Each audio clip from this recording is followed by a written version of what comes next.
आज बुढ़िया अम्मा के चेहरे पर एक अलग ही चमक थी, और आखिर हो भी क्यों ना। 5 साल के बाद उनके घर में किलकारियां गूंजने वाली थी। बहू सुमन गर्भवती थी।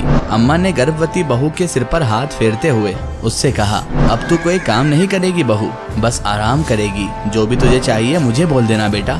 घर का हर कोना जैसे उत्सव में डूबा हुआ था। उसी शाम बेटा साहिल ऑफिस से लौट आया था। आते ही बोला, सुमन पानी लाओ, खाना भी लगा दो, भूख लगी है अम्मा। अम्मा चौके से निकली और कहने लगी, देखो थोड़ा सब्र करो बेटा, तुझे तो पता ही है गर्भवती है बहू हमारी, अब उसका हमें ख्याल रखना होगा। सिर्फ उसका फर्ज नहीं है, हम सबका फर्ज है कि हम उसको अच्छे से केयर करें। फिर गर्भवती सुमन को अपने प्यार से कहा, जा बिटिया अपने कमरे में आराम कर, यहाँ सब कुछ मैं देख लूंगी। अगले ही दिन अम्मा की बेटी कविता अपने 2 बच्चों के साथ आई और आते ही कहने लगी, भाभी भाभी आज कुछ अच्छा बनाओ ना, खाने के लिए अच्छा कुछ बना दो। अब बच्चों की छुट्टियां लग गई है मेरे, तो मैं कुछ दिन यहीं पर रहूंगी भाभी।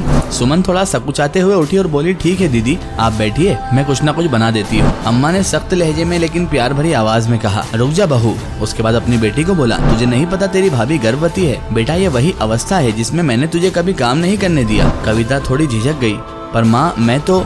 अम्मा ने बेटी की आंखों में आंखें डालकर कहा, रुक जा कविता, अब तू मुझे बता, जब तू गर्भवती थी तो क्या मैंने तुझसे कभी पानी तक मंगवाया था? अब मेरी बहू भी उसी तरह मेरी बेटी है और मेरी जिम्मेदारी है, वो अपना ध्यान रखेगी या तेरे बच्चों का ध्यान रखेगी। अम्मा की बातों में गुस्सा नहीं, सिर्फ संस्कार और अनुभव की आंच का एक स्वभाव था।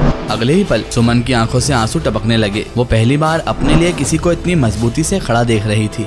कहानी का निष्कर्ष, दोस्तों सास अगर माँ बन जाए तो बहू का हर दर्द आधा बन जाता है। बोलो राधे राधे।